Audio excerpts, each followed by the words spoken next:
4.15 총선 완전 정복. 4.15 총선 완전 정복. 이제 총선은 끝이 났고 오늘 어떻게 보면은 복습이라고 해. 복습은 좀 그렇고 보충이라고 해야 될까요? 정치 덕후 김민하 평론가 어서 오십시오. 안녕하세요. 끝이 났네요, 결국. 어제 뭐 다 보셨습니까? 아니 저는 이제 사실 타 방송사에서 네네. 라디오 개표 방송을 해가지고 방송 출연하셨군요. 억지로 봐야 되는 개표 방송을 봐야 되는 입장이었기 때문에 네, 보긴 봤는데 그래도 이제 새벽에 한 3시간 정도 잤습니다. 아이고 지금 3시간 주무시고 오셨어요. 네. 제일 관심 있게 봤던 곳은 어디예요, 김민하 평론가가? 모든 지역을 이제 관심 있게 봤고요. 근데 이제 이른바 서울의 이제 강남벨트로 분류가 됐던 이런 지역들을 좀 저는 눈여겨봤습니다. 강남벨트. 네. 그럼 강남 3구는 지금 송파병의 남인순 후보 빼고는 통합당. 그렇죠. 다 가져갔는데 그게 또 통합당에게는 뭐 거의 다라고 할 수 있어요. 용산 하나 빼고는 그렇죠. 다 이렇습니까? 이게 강남벨트라는 게 옛날부터 사실 지금 보수 정당의 이제 지역구 중에서는 지역 기반이다 이렇게 보지 않습니까? 근데 지금 또 수도권 중심으로는 여당 중심의 돌풍이 이제 불었다고 봐야 되는 것이고 예. 그 배경에는 어쨌든 지금 정부 여당에 힘을 실어주고 싶다 이런 것도 있지만 미래통합당이라는 보수 정치에 대한 응징 투표도 있는 거거든요. 예. 그런데 이제 요거를 거스를 수 있는 하나의 이제 요인이었던 게 이 정권의 이제 부동산 정책이었다고 저는 생각을 하고 있습니다. 그래서 이런 강남벨트에 비록 이제 여당 후보들이 나가서 종부세 완화 공약이나 이런 걸 걸었지만 그것 자체가 이제 큰 어떤 효력을 발휘하지는 못한 것 같고 그래서 사실 이제 최재성 후보라든가 이런 분들은 사실 좀 기대를 했을 텐데 뒤집어진 부분이 있는 것이고 일부 경기도권에서도 이제 고향 지역의 경우에는 여당이 승리하기는 했지만 그 지역에서 사실은 야당 후보들이 상당히 위협을 했거든요. 원래 이제 고양시 경우에는 이제 여당 지역 표밭이다 이렇게 얘기를 했었는데 예를 들어서 이제 김현미 장관이 내 지역구였던 그곳. 그렇죠. 통합당의 김연아 후보가 졌습니다. 그리고 그렇죠. 민주당의 이용 후보가 이겼습니다만 상당히 박빙 접전을 벌였어요. 그렇죠. 엎치락 뒤치락 하면서. 근데 그런 부분들도 신도시 정책이나 이런 것과 맞물려서 여론이 틀어진 것이기 때문에 그런 것들이 어떻게 작용할까 봤는데 어쨌든 결과는 이렇게 나온 것이니까 재미있는 과정이었습니다. 강남 3구를 제일 주목해서 보셨다. 전체적으로 봤을 때 180석이라는 정말 최대 압승. 유시민 이사장의 180석이 그럼 이거 어떻게 된 거예요? 맞아 떨어진 거예요? 거기 범진보라고는 하셨습니다. 네, 이걸 해명하고 자시고 할 것도 없었던 얘기인 것 같고, 근데 본인은 어느 방송에서 그렇게 얘기를 한 걸로 저는 알고 있습니다. 자기가 180석 얘기 안 했으면 더 했을 텐데 200석도 됐던 거 아니냐. 어제 했어요 그 얘기. 그런 얘기를 했다는데 아무튼 이게 다 합쳐서 범진보 180을 넘어서 여당 단독 180도 지금 된 분위기니까 그야말로 압승이다. 이 평가는 변하지 않는 것이죠. 원인이 뭐라고 보십니까? 일단 여당이 압승을 한 이제 원인이랄까 그런 것들은 첫째로 이제 코로나19 문제가 있겠죠. 코로나19에 대해서 정부가 굉장히 이제 대책을 잘 세웠고 그것에 대응을 잘했기 때문에 그게 이제 정권 심판론이라는 이런 전략을 다 눌러버린 이런 효과가 있고 그래서 여당이 승리한 1등 공신은 여전히 이제 대통령과 우리 정부이다 이렇게 볼 수가 있는 측면이 있습니다. 그래서 이게 기본적으로 여당에 유리한 환경을 조성을 해줬고 그다음에 두 번째로는 유권자들이 지금 국회가 너무 무능하다. 국회에서 이제 법을 통과시키거나 어떤 정책을 추진한다고 할 때 힘이 실리지 않는다. 이런 판단을 했던 것 같습니다. 뭐 하나 하려고 하면은 그게 너무 갈등이 심하고 이랬던 걸 보는 데 대한 피로감이 있었다. 그렇죠. 그래서 여당이 뭔가 하고 싶은데 의석수가 모자라서 못하니까 4+1이라든지 이런 걸 구성을 해야 되고 그 과정에서 너무 또 협상을 해야 되고 주고받아야 될 게 많고 그러니까 굉장히 어려워진다는 거죠. 그것을 보면서 원래 민주주의라는 건 저렇게 여러 가지 소리가 나는 거지라고 생각하시는 분도 계셨겠지만 저것보다는 좀 그냥 추진을 더 힘있게 했으면 좋겠어라고 한 민심이 결국 선거 결과로 보면 더 많았던 거예요. 그렇죠. 더군다나 이제 코로나19로 인한 경제적인 어떤 영향 이런 것 때문에 이제는 국회가 뭔가 이제 빠르게 대처해야 되는 신속하게 대처해야 되는 이런 국면이 조성이 됐기 때문에 이럴 때는 좀 집권 세력에게 힘을 몰아줘서 빠른 대처가 가능하게 해줘야 된다. 이런 평가들이 영향을 미쳤다 이렇게 보고 있고요. 세 번째로는 미래통합당이 아무래도 선거 캠페인이라는 게 제가 개인적으로 평가하자면 너무나 엽기적인 수준이었기 때문에 이것의 영향도 있었다. 엽기적인 수준이었다는 게 무슨 말씀이세요? 차명준 후보의 막말 논란 이런 것들에 대해서 이렇게 대응을 못해 이렇게 못할 수가 있는가 이런 이제 그 막판에 그러한 예, 이제 예. 변수가 있었고 그 왜 그랬다고 보세요? 사실 김종인 총괄 선임위원장과 선대위원장 같은 경우에는 그냥 뭐 뒤도 돌아보지 말고 즉시 제명하라고 했잖아요. 그렇죠. 저 사람은 우리 당 사람 아닌 걸로 난 치겠다라고까지 강하게 나갔는데 왜 그게 안 됐다고 보세요? 그게 이제 미래통합당이 갖고 있는 근본적인 지금 모순인 건데 지지층과 그 핵심 세력들이 사실 분열돼 있다는 거죠. 그래서 이제 극우, 강성, 극렬 지지층이 있고 차명진 의원이 뭘 잘못했어? 무슨 그렇죠. 말 틀렸어?라고 하는 그 지지층을 외면할 수 없었다. 그렇죠. 그다음에 이제 중도 공략, 그다음에 뭐 어떤 합리적 보수 이쪽으로 가고 싶은 분들은 빨리 정리하자 이런 의견이었을 텐데 두 이제 이견을 정리를 못하는 그런 정치 세력이 됐기 때문에 지금 사실은 이 패배가 된 거죠. 그렇게 보시는군요. 지역구별로 보죠. 지역구별로 몇 개만 좀 꼽아서 볼까요? 먼저 조금 전에 우리 인터뷰도 했습니다만 격전지 동작을의 경우에는 지역구의 특성이 좀 작용을 한 것 같은데 네. 제가 이제 뭐 경기도 수원 출신인데 비슷한 감성들이 있습니다. 사실 제가 뭐 수원 분들은 어떻게 생각하실지 모르겠지만 우리가 서울은 아니거든요. 근데 그래도 경기도에서는 1등이다 이런 생각 갖고 있습니다. 예. 근데 동작구가 사실 강남권인데 예, 옆에 붙어 있는데 그렇다고 해서 뭐 강남, 소초, 송파, 강동 이렇게 뭐 따질 때는 또 아니고 그래서 좀 더 우리가 개발이 됐으면 좋겠다. 좀 더 우리가 잘 사는 동네가 됐으면 좋겠다. 이런 바람들이 있습니다. 조금 그래서 더 힘 있는 후보가 당선됐으면 좋겠다. 그렇죠. 힘 있는 후보를 이제 선택을 해야 되는데 그렇다면 이제 여당이 이제 전략적으로 공천한 이수진 지금 당선인과 야당의 중진인 야당의 차기 대권 주자까지 바라볼 수 있는 나경원 후보랑 누가 더 힘 있는 후보냐 저울질을 했을 것이고 그 결론이 이제 역시 여당의 이수진 여당이다. 당선인이다. 이런 결론이었던 게 아닌가 좀 그렇게 봤습니다. 광진을은 어떻게 보세요? 역시 우리 조금 전에 인터뷰한 고민정 후보가 이겼고 오세훈 후보가 떨어졌습니다.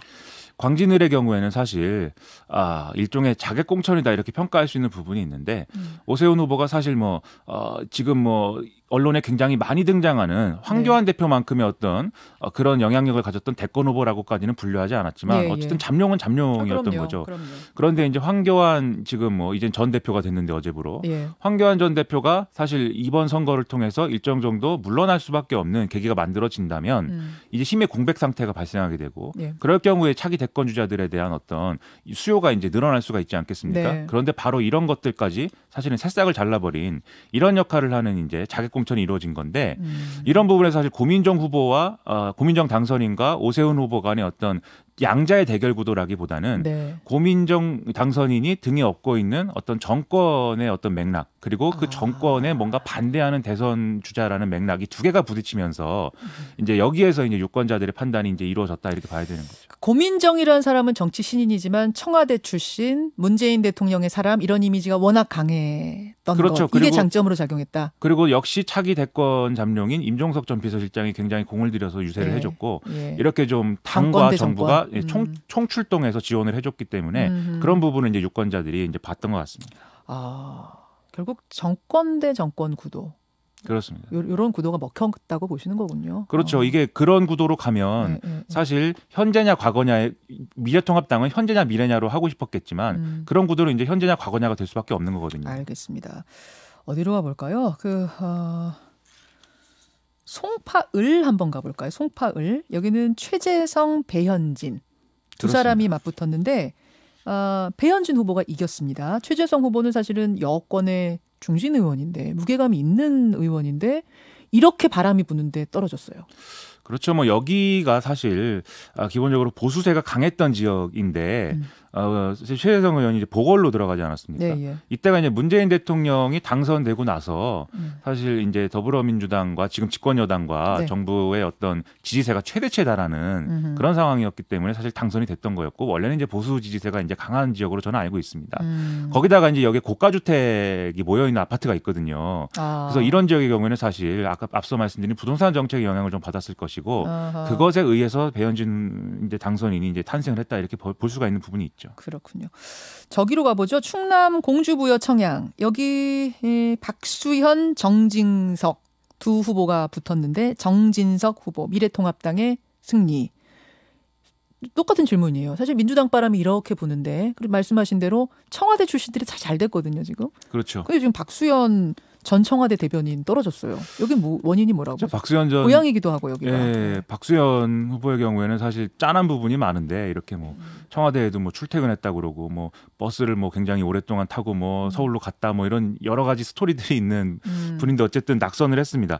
근데 이 지역구의 경우에는 사실 이제 그 박수현 후보가 원래 이제 좀 불리하다라고 봤는데 다만 이제 그동안에 이제 자신의 어떤 체급을 불린 부분도 있고 예. 그다음에 자신의 약점이라고 봤던 이제 부여와 청양 이게 좀 뭐랄까요 도시 지역이 아닌 부분에 대해서 좀 공을 많이 들여서 이번에는 좀 되지 않을까 했는데 그렇지 않았던 것이고 여기의 경우에는 사실 부여 청양 이 지역이 과거 이제 김종필 전 총리의 이제 어떤 향수가 남아있는 지역입니다. 그리고 또 더불어서 이완구 전 총리 있지 않습니까? 예, 예. 이완구 전 총리도 사실 여기가 지역 기반이거든요. 여기였군요. 그렇죠. 그러면은 이 두 사람이 갖고 있는 특징이 뭐냐면 사실 충청도의 큰 인물론 이런 거 있죠. 그러네요. 우리 지역에 뭔가 인물이 있었으면 좋겠다. 우리 지역도 좀 큰 인물이 나와야지라는 게 사실 충청도 분들의 이런 뭐 바람 같은 게 있거든요. 그렇죠. 그런 게 가장 크게 작용한 지역구 중에 하나다 이렇게 볼 수가 있고 정진석 당선인의 경우에는 사실 이 김종필 전 총리의 어떤 이 후원회랄까요? 이런 좀 후원 조직이 있습니다. 네네. 그 조직에서도 중요한 역할을 뭐 자기가 맡으면서 JP의 후계자다 뭐 이런 얘기를 많이 해왔기 때문에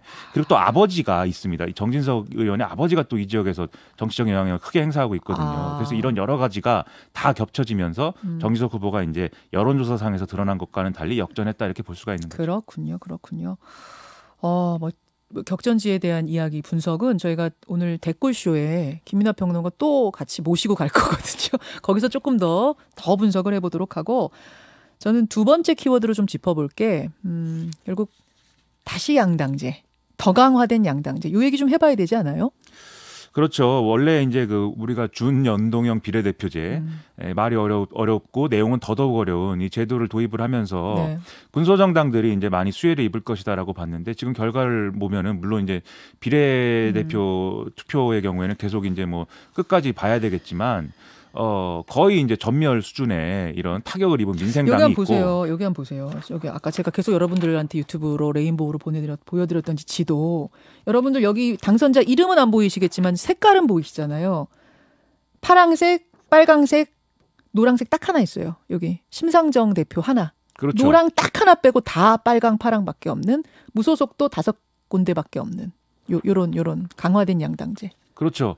그게 이제 이걸 두고 이제 많이 이제 지역 구도의 부활이다 이렇게들 많이 쓰는데 네. 사실 이게 뭐 양당제적 구도가 강화되다 보니까 이제 결과적으로 이렇게 된 부분이 있습니다. 영남권의 경우에는 이제 문재인 정권에 대해서 일정 부분 기대를 가졌던 부분도 있지만 특히 이제 부산 경남의 경우에는 그런 부분이 있지만 사실 경기가 이제 안 좋아지는 상황 속에서 이게 아닌 것 같다 이런 판단도 이제 있었을 것이고 그다음에 이제 TK 지역의 뭐 김부겸 후보 같은 경우에는 사실 TK 대구 사람들이 갖는 짠함이 있었을 거거든요. 김부겸 후보 이렇게 열심히 노력하는데 안 된다. 심지어 상대 후보인 주호영 후보도 아까 짠하게 생각하시더라고요. 그렇죠. 네. 그런데 정권이 바뀌고 또 김부겸 후보가 뭐 장관도 하고 이러면서 그런 언더독 효과는 사라졌기 때문에 이런 여러 가지가 결합하면서 양당제 구도가 다시 된 건데 여기서 우리가 사실 더 안타깝게 생각할 부분은 사실 군소정당의 몫이 그만큼 줄어들었고 그렇죠. 특히 비례대표에서 정당 투표에서 사실은 득표가 이루어졌으면 지역구에서 이렇게 좀 성과가 나지 않더라도 많이 구제가 될 수 있었을 거라고 봤는데 이